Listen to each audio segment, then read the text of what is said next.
This is Tommy McPhee, and as you witness this binaural point of view recording of this extended reality experience portal, I will be narrating some of the design choices and events that the user encounters. So, firstly, we have this abstract environment based largely on an environment that I designed, with lots of nice touches added by Kungin, in which there's a nice background, some large shapes such as this pyramid and the spheres up there, and these particle clouds of geometric patterns which float around, and the user can interact with them, touch them, and whenever they do make contact with these clouds of shapes, each shape has an associated sound, which is both spatialized around the dome, and whenever the user touches it, the spread factor will be changed from 0 to 100, enveloping the sound around the user, and the reverb for that sound will be enabled. Now, the key element in this scene, now that you're going to witness, is a dropping pyramid, which not only has a sound associated with it that the user hears, but it will soon lead to the transition to the next scene. And as you can see, it's dropping, and we have transitioned to the next scene.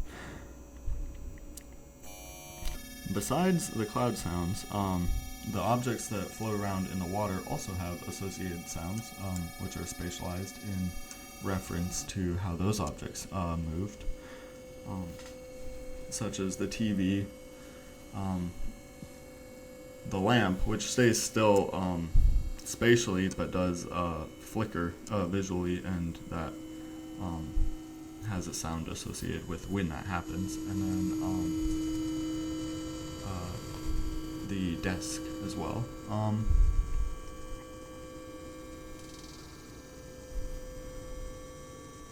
In this scene, it gives the opportunity for the user to really interact with the clouds, since they're all just sitting there statically. So touching the clouds will inactivate these aforementioned sonic changes.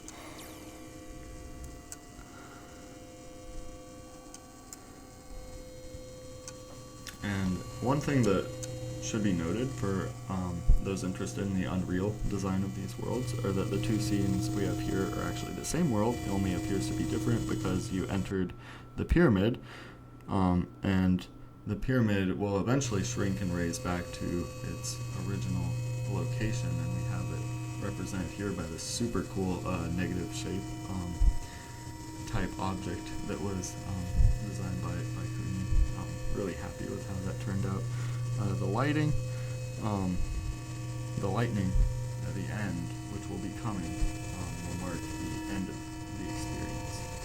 But until then, the user will have time to interact with everything that's going on, the visual world, the sonic world, all of it.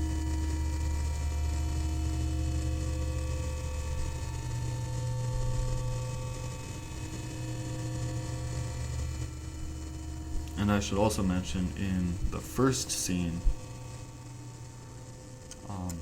one of the background sounds was actually spatialized in a manner opposite to the user's position. So where the user was within the environment would dictate where they heard that sound in more of an indirect way. It would be the opposite location. And there was the lightning, which marks the visual ending of this experience.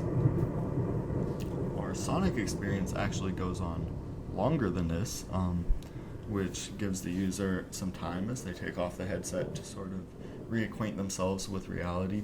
And this actually worked out very nicely with the sounds that we had already made for our original 5-minute length, because all of the programming paradigms I used to make the sounds resulted in increasingly chaotic sounds at the end, so everything sort of gets more noisy, and the texture in a way becomes